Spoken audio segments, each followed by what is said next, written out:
Hey guys, happy Friday. Welcome to my studio. I'm Daniel Norton, and in this video we are going to talk about changing direction as a photographer.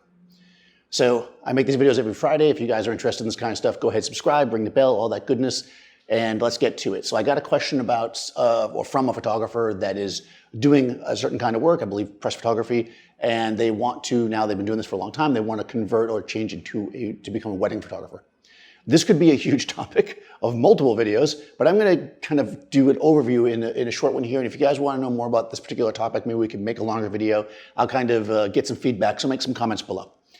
So I'm going to explain this by kind of looking at it from the point of view of what I did, right? So when I was young and last year, and I was trying to work as a fashion photographer, one of the things that you'll learn if you want to be a fashion photographer is that in order to be kind of recognized as a fashion photographer, you need to basically be shooting the right kind of models, because models are, I know every photographer out there is like, no, it's your skill, you're an artist. If you're not shooting fashion models, you're not doing fashion. I mean, it's part of the thing. It's if you're not shooting cool clothes and stuff, you're not doing fashion, right? Until you become a fashion photographer, but that's a topic for another time. But when you're trying to get there, you're trying to show this is what you are, you need to have those models. The problem is, no agency, or very few agencies, are going to give you the fashion models until you can show them that you can work with them. But how do you work with the models until you have them? So this becomes that thing, right? Where you got to fake it till you make it, right? It's one of those things where you just have to reach for the areas that that you can get the connections and work your way up. Now, I'm going to kind of explain how I did, now kind of sidetrack it to weddings. Okay, so I was working as a photo assistant, mostly for advertising, but also for some catalogs and some fashion editorial.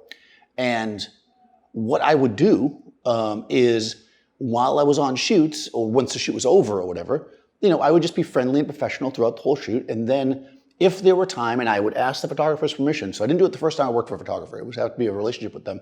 If there was time near the end of the shoot, and if they were okay with it, I would ask the photographer, hey, do you think it would be okay if I asked the model if she would let me shoot a few shots in one of these outfits that we just did? And, a lot of the photographers were very cool. Some were not. Some were like, what? But you got to obviously ask the people that you think that want to help you, right? There are photographers that will want to help you improve your career. So yeah, I mean, you're not shooting exactly on their set with the exact thing, but you might say, hey, let me do a beauty shot of this model on the beach. You kind of go off to the side. She already has the makeup. She's a professional model. She wants you to do this, right? You get a handful of shots. This is not the best way to do it, but it allows you to interact with this model. Then then when you contact her to give her some prints or some digitals or whatever, it would have been prints back then, maybe if she likes what you did, you can set up some kind of like separate shoot with her without even going through the process of like going to an agent or whatever. If she has some spare time and she wants to do some stuff, not for publication, not for stock. Don't try to make her sign a release. I know you're out there. People, don't do that. This is like you're being friendly. You're making friends with those that you need to work with.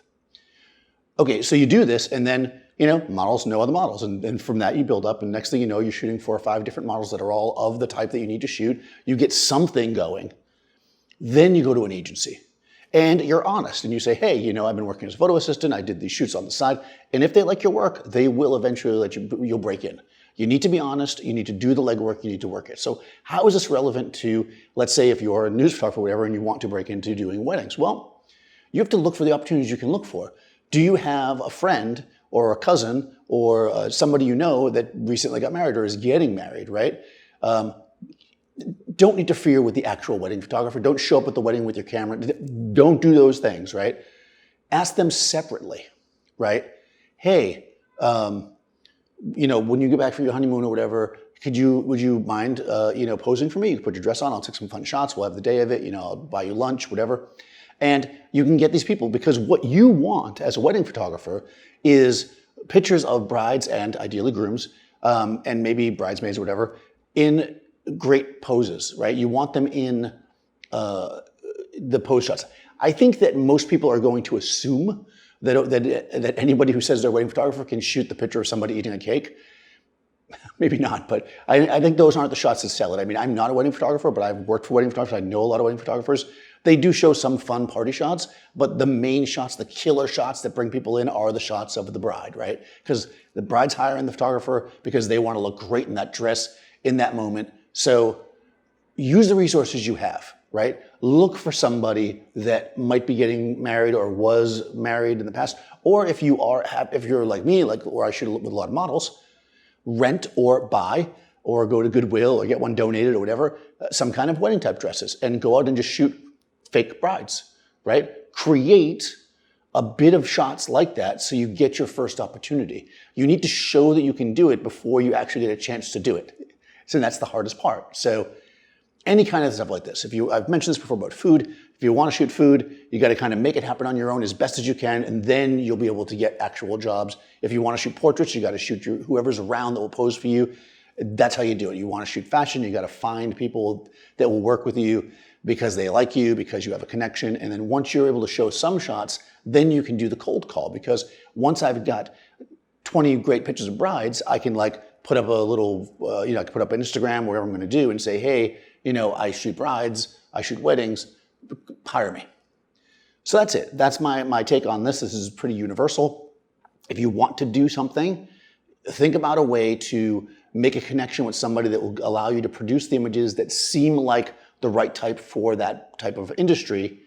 But be honest with people, let them know what it's for, don't take advantage of people, and you'll make friends, which will then eventually, hopefully lead to work. So hopefully that was helpful, guys. If it was, go ahead and like the video. If you haven't already subscribed, that kind of stuff, write comments below about other things. If you have questions about what I just said here, or maybe you did the same thing, you broke in, what did you do? Let me know below, and I'll see you next time.